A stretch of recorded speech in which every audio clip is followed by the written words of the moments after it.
future, you name it, to basically a 21st century French Revolution that will bring in super oppression, not remove the problems that are there. The system has been broken on design so that on its ashes, a hellish scientific dictatorship can be built. Perpetual war for perpetual peace. Perpetual martial law, the national stabilization force in every country. Secret police on every corner. Secret arrest, just hell on earth. A psychopath's dream. A man who wants prosperity and security and honor, a nightmare. And you notice good people always get down until things are overwhelmingly against them, and then that's when the good guys start standing up, historically. And the elite know that, so they've put a lot of things in place to try to stop that, but it's not going to work. We've not been hit flat-footed by all this.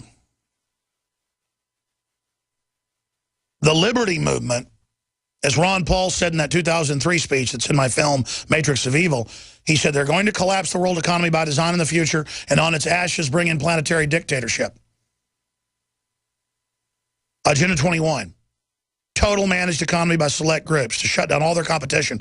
We've got to get in place now to show they're the authors of it so that people will go to liberty and to true capitalism versus crony capitalism when the collapse comes. That's our moment of opportunity to wake up as many people as we can beforehand so we're not caught flat-footed. Well, ladies and gentlemen, we've not been caught flat-footed. We've been working around the clock worldwide, the liberty movement, to warn people about what's coming, to expose the globalist program, to break down how they create crises or exacerbate current crises, to pose as saviors, and to expose their modus operandi paradigm. And once people have the blueprint, they'll know what they're looking at. And then they can go research it for themselves and find out we told the truth. And then it's not rocket science. You know the enemy. Once the enemy is identified, once they have been spotlighted, they are in deep trouble. And they've still got a lot of little tricks up their sleeve. But at that point, unless they basically decide to blow the planet up, they can't go anywhere in the next 6, 7, 8 moves in this global chess game. Once the paradigm has shifted, that there is a global corporate group, anti-free market, sitting on top of the nations, playing us off against each other, divide and conquer, trying to create ignorance, trying to destroy prosperity because it competes with their monopoly of power and their hegemon. Once that genie is out of the bottle, once that cat is out of the bag, once that train leaves the station, it's over. And by the way, here's the little secret. The train already left the station. The genie already is out of the bottle. They're just now trying to keep you from realizing that, because the moment you realize that that's happened is the moment it's truly left the station. It's kind of a mile down the road right now, and they want to bomb it and blow it up before it gets too far. Not that that'll even save them, but that's the best bet they've got, is bring in Ebola, start a war with Russia, blow up some federal buildings, blame the liberty movement. The problem is our people are inside all the police departments. They're inside the FBI, the CIA. They're everywhere. We are the majority minority in government, the liberty movement, and the system knows that.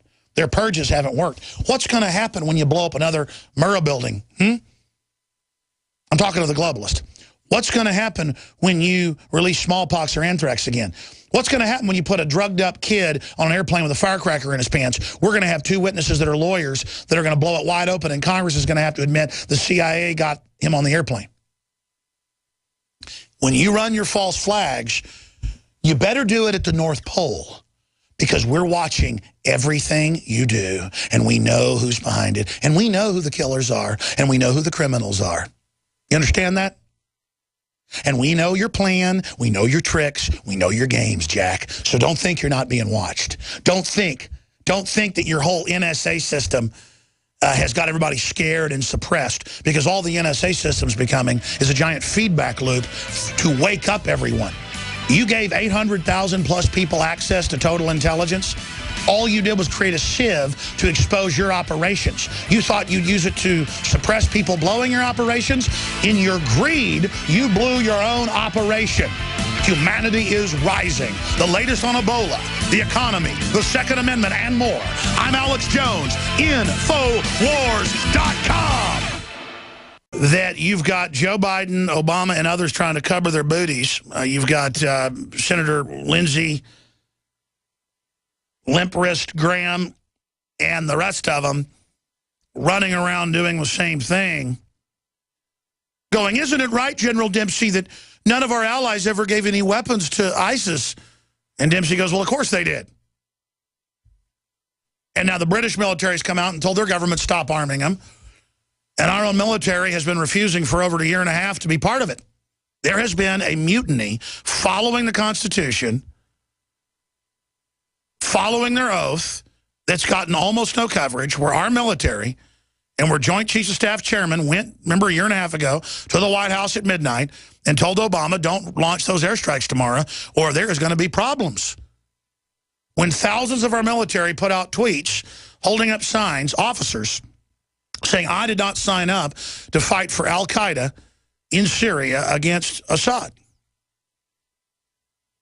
And so they rearmed them, let them take over the Middle East, and are now trying to spin it that, oh, our allies weren't even involved, we weren't involved, because this could bring down the entire system, ladies and gentlemen.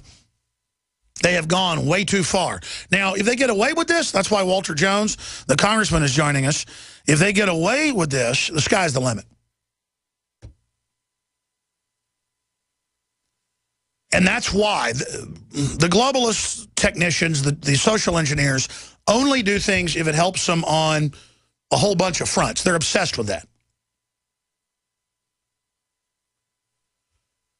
They can make hundreds of billions if there's a global pandemic of Ebola on a vaccine. Hundreds of billions of the next decade, conservatively. That's not even the big reason. They can bring in a medical tyranny of oppression and control. That's more important. But currently, it's good as a political smokescreen and helps push federalization once the crisis gets going. Kind of like FEMA ordered to stand down in Katrina and then a year later got double their funding for disasters. Failure is rewarded, so you fail to get more money.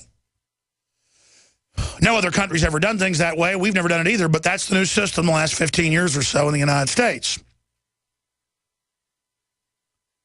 And it becomes a political distraction while Obama's got executive orders on open borders, executive orders on getting rid of our power plants, executive orders on military, executive orders on everything under the sun, carbon taxes, you name it.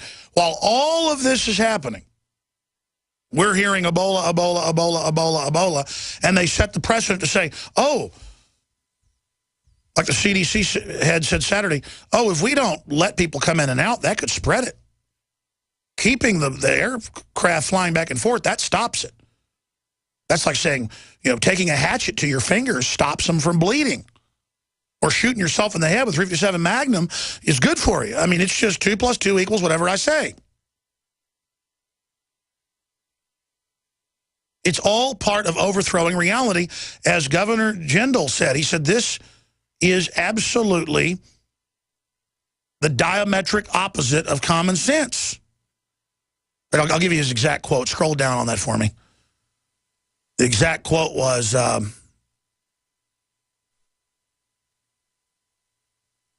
he said, this defies logic, not halting flights, as France and England and everybody else and the UAE and everybody else has done. But instead, they have a guy get up there from the CDC, the director, and say, no, this is no big deal. Well, then why didn't you ever let Ebola patients in before? Why would you halt flights from countries with pandemics before? It's all about setting the precedent. They can do whatever they want, whenever they want. More on Ebola straight ahead. I'll give out the number. We'll take your phone calls. We're also going to get into a bunch of other important news. 62 million people in U.S. now speak different language at home as English begins to die in the United States. Well, sure, you don't want these groups to speak the world language and be effective. You want them in tiny little minority groups controlled by the Democratic Party El Jefe. We're on the march.